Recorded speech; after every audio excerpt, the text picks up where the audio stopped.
आप सबका मैं स्वागत करता हूं और मैं सीधे गृह मंत्री जी का जो पश्चिम बंगाल का भ्रमण है उस विषय पे आता हूं। आप सबकी जानकारी के लिए कि गृह मंत्री जी का जो पहले 3 दिन का दौरा था वो 2 दिन का हो गया है। कल सवेरे वो कलकत्ता लैंड करेंगे और उसके बाद जो है 24 परगना जिले में उनका एक सरकारी कार्यक्रम है और उसके पश्चात वो जो है 3 और 3:30 बजे के बीच में किसी भी समय जो है वो बागडोगरा एयरपोर्ट लैंड करेंगे और जैसे ही सिलीगुड़ी दार्जिलिंग जिले में उनका आगमन होगा उसके पश्चात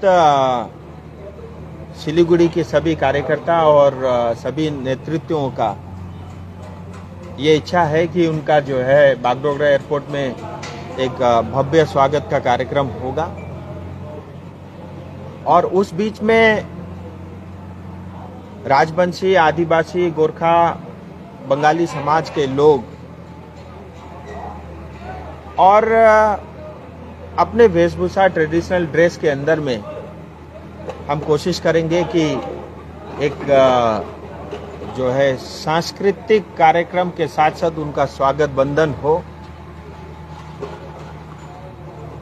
और उसके बाद सीधा जो है गृह मंत्री जी का काफिला दार्जिलिंग मोड़ तेंजिंग नोर्गे शेरपा जी का जो प्रतिमा है वहां पहुंचेगा। वहां पे उनको माल्यार्पण किया जाएगा और वो सिर्फ 10 मिनट का कार्यक्रम होगा। उसके पश्चात नौका घाट जिसको हम बोलते हैं सामने, तो ठाकुर पंचानन वर्मा जी जो राजवंशी समाज के जिनको हम सब लोग भगवान मानते हैं उनके प्रतिमा पे माल्यार्पण का कार्यक्रम है। वो भी कार्यक्रम 10 मिनट का है। उसके पश्चात जो है सीधे 4:30 बजे से पहले तक इसी स्थल पे जहाँ पे हम सब लोग मौजूद है, ये एनजीपी रेलवे स्टेशन के पास रेलवे का ग्राउंड है, यहाँ पे वो जन संबोधन करेंगे। हमारा ऐसा मानना है कि 50,000 से ज्यादा जो है विशेष करके सिलीगुड़ी, दार्जिलिंग और आसपास के जिले के कार्यकर्ता जन समर्थक रहेंगे। मुझे लगता है ये यात्रा 2021 के चुनाव के बाद अपने आप में ये ऐतिहासिक होगा। मुझे कई सारे प्रेस के मित्रों ने ये मुझे पूछा कि आखिर जो है गृह मंत्री जी का बंगाल में भ्रमण क्यों आ रहे हैं, और आप सबके मन में भी ये सवाल जरूर होगा। हम सब भारतीय जनता पार्टी के कार्यकर्ता नेतृत्वगण हम ये अपेक्षा जरूर रखते हैं और हम सब ये भी जानते हैं कि आज पश्चिम बंगाल में जो अराजकता फैली हुई है, पश्चिम बंगाल में जो आज लॉ एंड ऑर्डर की सिचुएशन है, पश्चिम बंगाल में आज एक ही एमएसएमई फल फूल रही है, वो है बम, बारूद और बंदूक बनाने की एमएसएमई।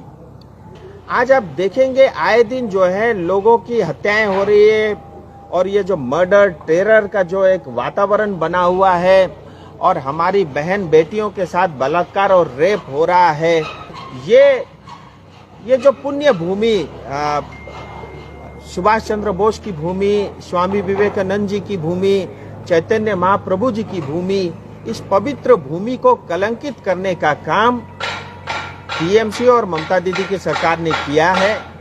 पश्चिम बंगाल की 10 करोड़ जनता बहुत अपेक्षा के साथ गृह मंत्री जी का स्वागत करेगी कि हम सब मिलकर के बंगाल को बचाना है और उस अन्याय, अत्याचार और ये जो टेरर, मर्डर, करप्शन की जो सरकार है उसके लिए ये एक चेतावनी भी होगी।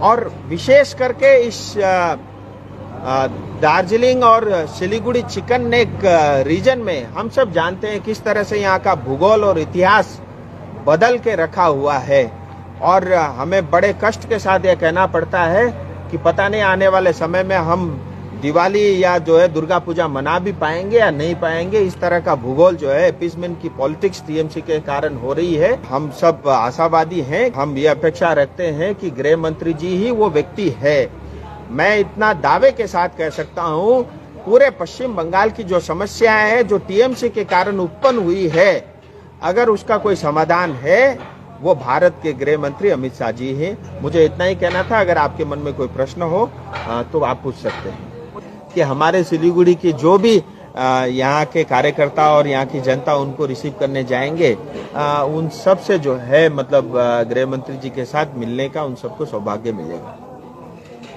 दादा, वैसे आपने कहा कि पश्चिम बंगाल को बचाने के लिए यही अच्छा टाइम है अभी, इसीलिए वो आ रहे हैं। किस तरह से कोई रणनीति तैयार किया है आपने, स्पेशली नॉर्थ बंगाल के लिए?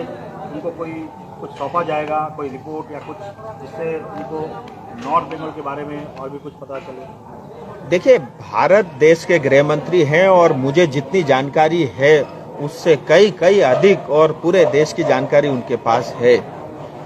और मैं इतना दावे के साथ कह सकता हूं कि पूरे दार्जिलिंग जिले में विशेष करके छोटे से छोटे गांव में भी कोई घटना घटती है तो उसकी भी रिपोर्ट गृह मंत्रालय तक पहुंचती है। ये मैं उस बात का साक्षी हूं। मैं कोई घटना उदाहरण के तौर पर तो नहीं बताऊंगा, लेकिन उस बात का मैं साक्षी हूं। इसीलिए हमसे बेहतर वो समझते हैं, एक जनप्रतिनिधि होने के नाते, चाहे विधायक हो, चाहे सांसद हो, या जिला के जो हमारे अध्यक्ष हैं, उन्होंने समय समय पर जो भी जानकारी ऊपर रखनी होती है वो सरकार में भी और पार्टी में भी रखते आए हैं। उनके पास पूरी रिपोर्ट है और ये बात आज किसी से छुपी हुई नहीं है कि जो पश्चिम बंगाल का जो शासन है, जो लॉ एंड ऑर्डर है, यहाँ पे कोई शासन है ही नहीं।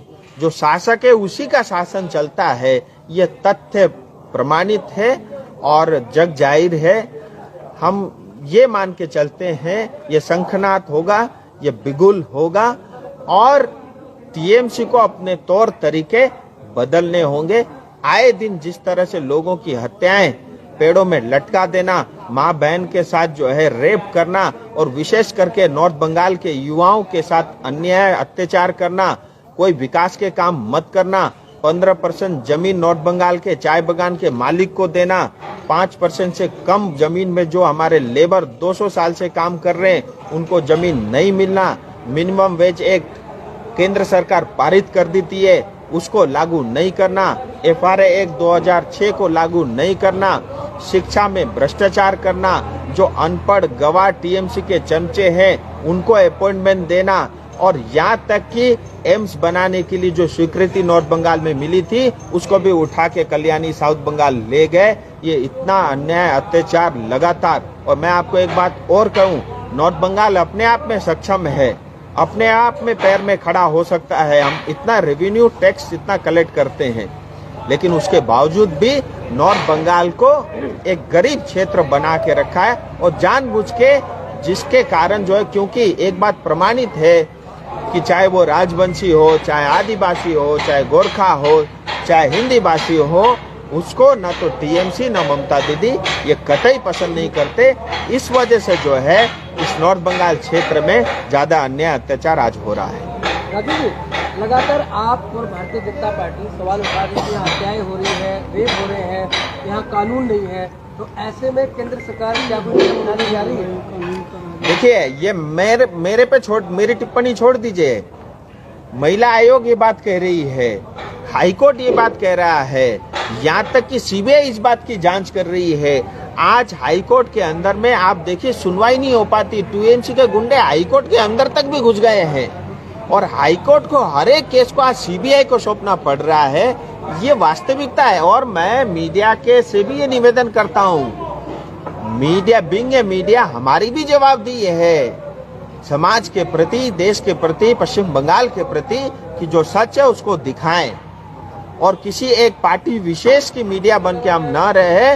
और ये अन्याय अत्याचार जो हो रहा है, जितना हमें कष्ट है उतना मीडिया को भी होना चाहिए और होता भी है, लेकिन फिर भी हम इनकी डर की वजह से ऐसे बहुत सारी चीजें दिखा नहीं पाते।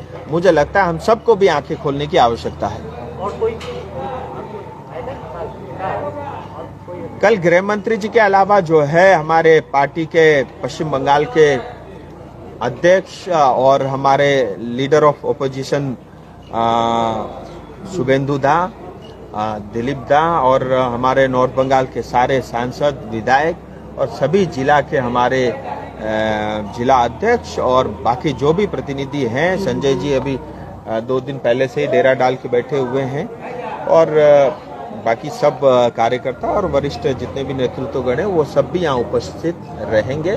और मुझे लगता है रात्रि विश्राम भी गृह मंत्री जी का सिलीगुड़ी में होगा और बहुत सारी अलग अलग तरह की मीटिंग्स रात को भी जो है उन्होंने तय की है, वो धीरे धीरे उसका जो है आपको पता चलेगा। तो बहुत बहुत धन्यवाद, नमस्कार।